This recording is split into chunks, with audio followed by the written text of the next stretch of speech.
So I'm stuck in traffic at my Tigor during office hour. And that's a given. But you know what's not a given lately? That's the uptick of road accidents happening all over the country and in the valley the last couple of years, the last decade.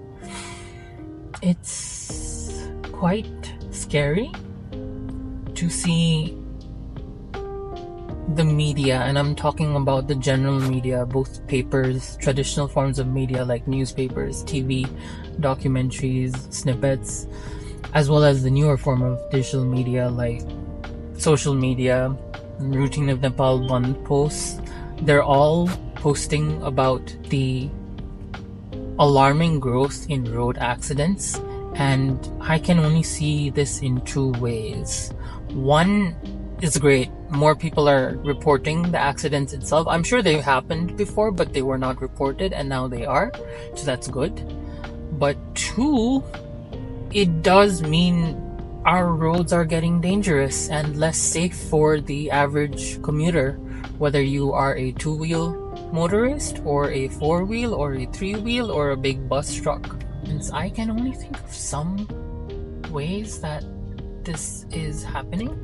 And that one is just bad roads, like unsafe, dangerous roads that are being built or are in place at the moment. Two, lack of awareness on the road and safety precautions. And three, just plain ignorance and carelessness, honestly. Like seeing how people drive around sometime in the city as well as on the highway, I'm just like, how are we alive? Like, I'm not even kidding. One, it's a fact, a lot of our national highways are being built at the moment, this decade, this last couple of years. Pokhara Highway from Kathmandu, this fast track that's being built, a lot of roads to villages from more urban settlements are not the best. They're very narrow, they're not pitched, they don't have good markings, they're not wide enough, and they carry two-way bus traffic.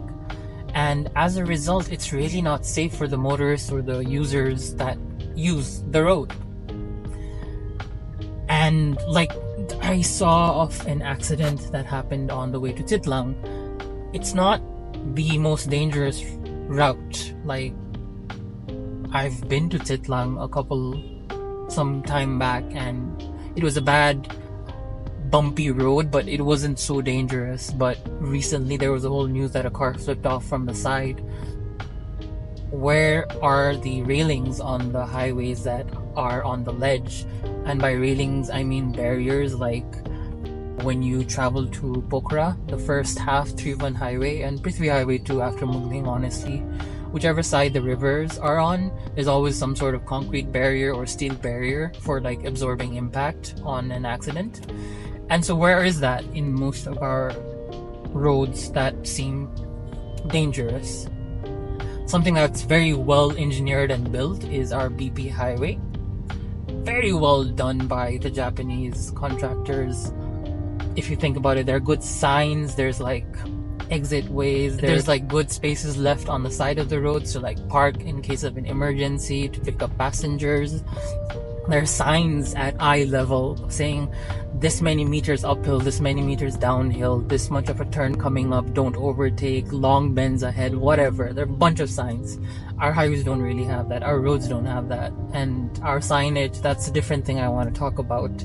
Our signs are so small you can barely see them sometimes. Anyway, another video. But bad roads just being built at the moment. And then the second thing which I really focus on is road awareness and safety. The fact is that it's 2020s in Nepal and vehicles are getting more powerful. Bikes have jumped from like 100cc to 300, 400. There's a whole segment of like super bikes, 500, 600 cc's, above 900 too, some of them. Similar with cars. Anything that had like 1200cc back in the day, we would be like, whoa, that is amazing, you know, that's a lot.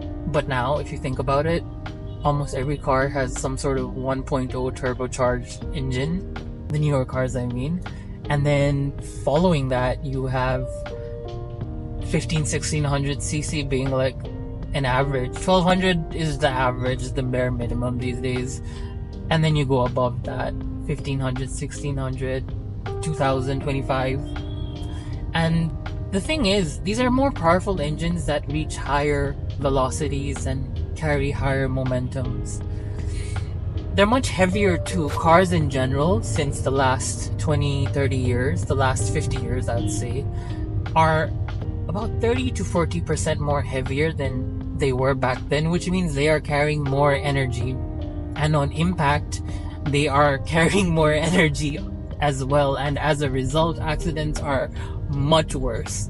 And the fatality is much higher. Yes, you do have a lot of safety features in cars, a lot of preventive tech as well, like emergency braking and stuff, blind spot warnings, all of these things. But the thing is, on impact, cars are more dangerous. They're more heavy, they carry more momentum, more energy. There's no going around that physics. And so it's really up to the driver now to figure out how to go about all this, whether they want to do safe driving and actively be on the safer side for not just themselves but for those around them, or just drive thinking you're the only one on the road and not give a damn about everyone else around you, and thus be a liability to just not your own safety but everyone else's around you. Safety on the road is always a very multiplicative effect, in the sense, if I'm safe, there are at least 40 people around me right now while I'm driving in town, and all of them are safe too, because I'm also driving safe and won't be doing anything irrational. And so coming back to my whole being more aware on the road, that's something that doesn't happen overnight, unfortunately. People sticking to their lanes, following speed limits, giving indicators on time, not just making irrational quick movements on the road like lane splitting and cutting across. Two-wheelers and four-wheelers both respecting each other's spaces on the road, not going and overtaking in a blind turn. I feel like that's such a stupid thing people don't pay attention to enough. Yeah, things like that, simple things like that. That's what I'm like very concerned about. It's because of these little mishaps that accidents happen on the road, and as a result there are fatalities. You get an accident at 20 km per hour on a bike, you might get away with some bruises. You double that speed to 40, you're gonna break some bones. You double that up to 80 now, it's gonna be a life-threatening accident. And you double that again to near anything above 80, that's life or death sort of accidents. Like, if you walk away from an 80 plus kilometer per hour accident, you are definitely lucky. You just have to be more careful on the road now that there are so many vehicles everywhere, and the momentum, the speed of everything, it's increasing. Which brings me to the third part, which is just safety and precaution on the road. We have a trial system, but I personally feel our trial system is a bit outdated for the road. I'm not saying it in a bad way. It does teach you the skills to like maneuver and handle a vehicle, but it does not teach you much about handling yourself in crazy Kathmandu traffic.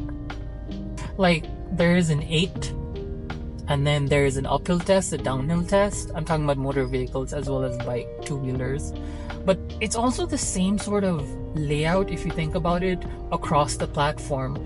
For a bike, it's just a smaller version of the 8, and then a bigger for a car, and then a big one for a bus. And then you come to reversing, something similar. Bikes don't even have that because there's no need for that. Pulling up, making sure your vehicle doesn't stall on an uphill, that's another one.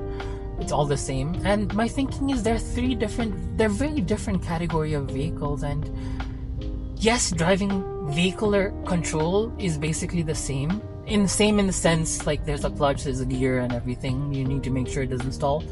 But the dynamics are so different. The blind spots on a bus, they're so different compared to that of a car and a bike. You know what I mean? The turning radius is completely different in a small hatchback segment car versus a bigger SUV like this or a big Toyota 4x4. And so these are just things I've noticed about the uptick in road accidents. Be careful, be kind on the road, be more aware of your surroundings. Please be aware that there are multiple people all around you for all your quick actions that you do on the road. And just be safe on the road. A safer you is a safer everyone. Anyway, hope you liked what I said. If you have anything, just drop a comment below. Don't forget to subscribe, and see you on the next one.